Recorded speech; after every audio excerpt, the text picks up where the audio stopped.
Last time we did any significant work to the golf course was back in 2003. So we're trying to do, our bunker renovation now. We've got 9 holes open.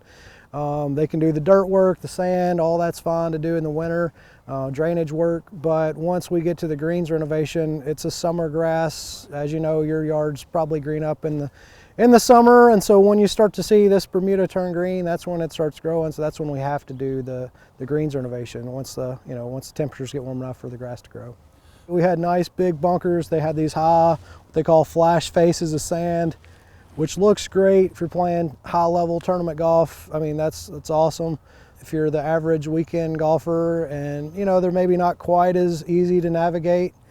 Also, with the age of the bunkers, you get heavy rains, the sand washes down, and so then you end up with kind of poor sand at the bottom of the bunker, and you end up with dirt kind of on the face. So when you add in sand, the sand is so soft that the ball just buries in the sand, or you're playing out of basically kind of a mix of sand and dirt. So neither one of those are really ideal. This renovation is going to help fix that issue, basically.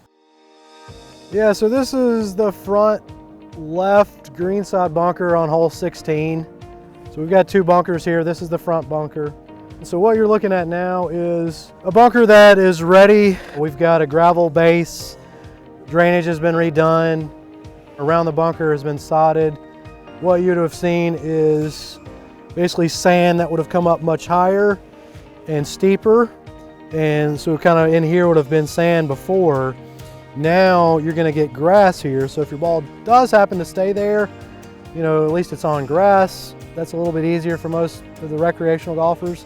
But most of the time what'll happen is the ball will hit here and then it will still roll into the bunker, which is the idea, but now you're hitting from a much flatter area where it's going to be a lot easier to hopefully try to navigate around the golf course.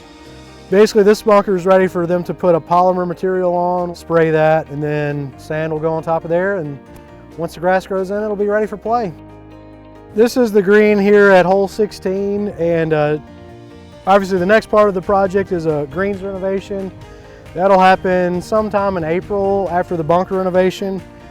During that time, the golf course is going to be closed until we reopen.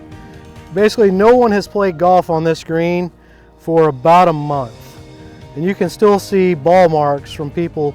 With it being a cool season grass, doesn't do well in the heat during the summer months, not what you want to putt through. And so the grass we're going to be replacing the bent grass with is a warm season grass. It likes the heat, it stands up well to traffic. It'll do away with a lot of the ball marks. The other thing that you can kind of see here as well, over time, the greens are going to shrink. This is Bermuda, it likes the warm weather, it's encroaching on the bent grass. So this pink dot represents where the original edge of the golf green would have been. And you can see that we've lost, probably 6 feet. So I think in total, over all 18 greens, it's like 8,000 or 9,000, maybe even 10,000 square feet that the greens have shrunk. So if you just took maybe 2 steps off to the side of every green, that's going to be about how much they've shrunk. So we're going to try to restore that back to the original, design, and also hopefully improve the quality of the putting surface in the process. Depending on weather, we'll be back up and open for play early fall, maybe somewhere around the 1st of September.